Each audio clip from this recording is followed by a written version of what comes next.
ओम शांति। आइए सुनते हैं 19 जून 2022 के मुरली से मुख्य बातें। ज्ञान दांस वाले महावाक्य है, बालकपन का भी ईश्वरीय नशा अनुभव करते हो और स्वराज्य के मालिकपन का नशा भी अनुभव करते हो।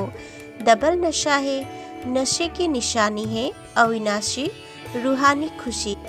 वाह मेरा श्रेष्ठ भाग्य, वाह खुश नसीब भी हो और सदा खुशी के खुराक खाते और खिलाते हो।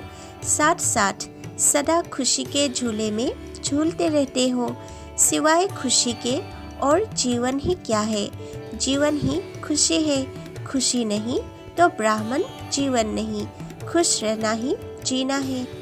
सद्गुरु के रूप में बाबा के राय है, कर्म दूसरे भी करते हैं और आप भी करते हो, लेकिन आपके कर्म करने में अंतर है, स्थिति में अंतर है। कुछ बीता और न्यारा बन गया। कर्म किया और वह करने के बाद ऐसा अनुभव होगा जैसे कुछ किया ही नहीं। कराने वाले ने करा लिया, ऐसी स्थिति का अनुभव करते रहेंगे तो हल्कापन रहेगा। कर्म करते भी तन का भी हल्कापन, मन की स्थिति में भी हल्कापन।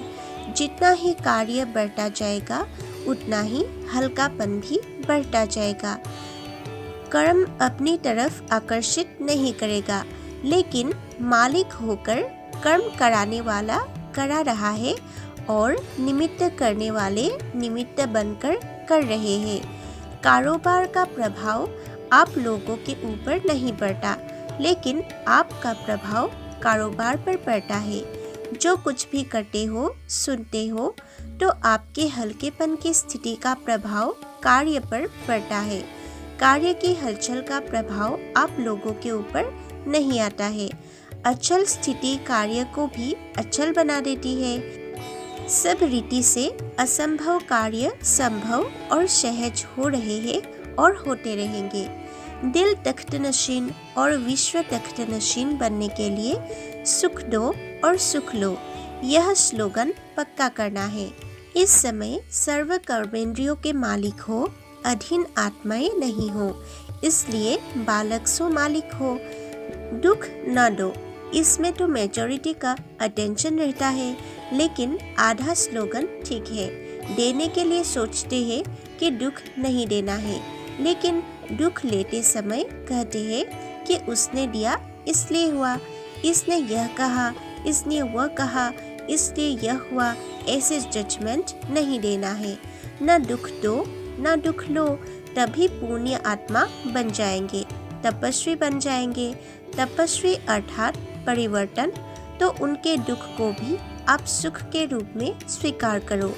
गाली देने वाले या दुख देने वाले आत्मा को अपने रहम दिल स्वरूप से, रहम की दृष्टि से देखो।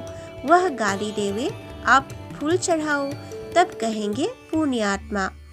गाली देने वालों को दिल से लगाओ, बाहर से गले नहीं लगाना।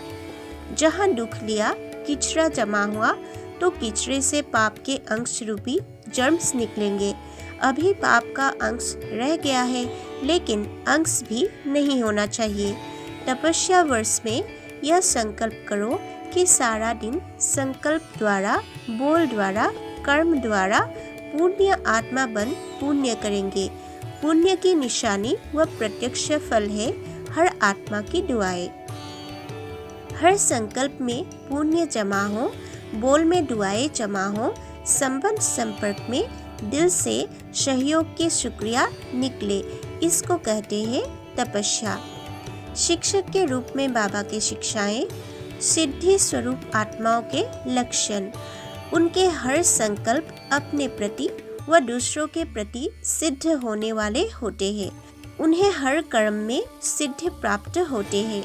वे जो बोल बोलते हैं वह सिद्ध हो जाते हैं। यदि संकल्प रूपी बीज बहुत अच्छा है, लेकिन फल अच्छा नहीं है, तो धारणा की धरनी ठीक नहीं है या अटेंशन की परहेज में कमी है। जो होना नहीं चाहिए, जो करने नहीं चाहते, वह न होना ही, न करना ही पुण्य आत्मा की निशानी है। कर्मातीत अर्थात कर्म के किसी भी बंधन के स्पर्श से न्यारे। मुझ आत्मा ने इस शरीर द्वारा कर्म किया, ऐसे न्यारापन रहे। कार्य करने का और करने के बाद जो रिजल्ट हुई उस फल को प्राप्त करने में भी न्यारापन। आत्मा के हल्केपन की निशानी है। आत्मा की जो विशेष शक्तियाँ हैं, मन, बुद्धि, संस्कार, यह तीनों ही ऐसी हल्की हो जाती है। संकल्प भी बिल्कुल ही हल्की स्थिति का अनुभव कराएंगे। बुद्धि की निर्णय शक्ति ऐसा निर्णय करेगी जैसे कि कुछ किया ही नहीं। कोई भी संस्कार उनको अपनी तरफ आकर्षित नहीं करेगा। आगे जितना ही बाहर का वातावरण भारी होगा, उतना ही अनन्य बच्चों के संकल्प, कर्म, संबंध हल्के होते जाएंगे और इस हल्केपन के कारण सारा कार्य हल्का होता रहेगा। वायुमंडल तमोप्रधान होने के कारण प्रकृति का भी भारीपन होगा और मनुष्य आत्माओं की वृत्तियों का भी भारीपन होगा।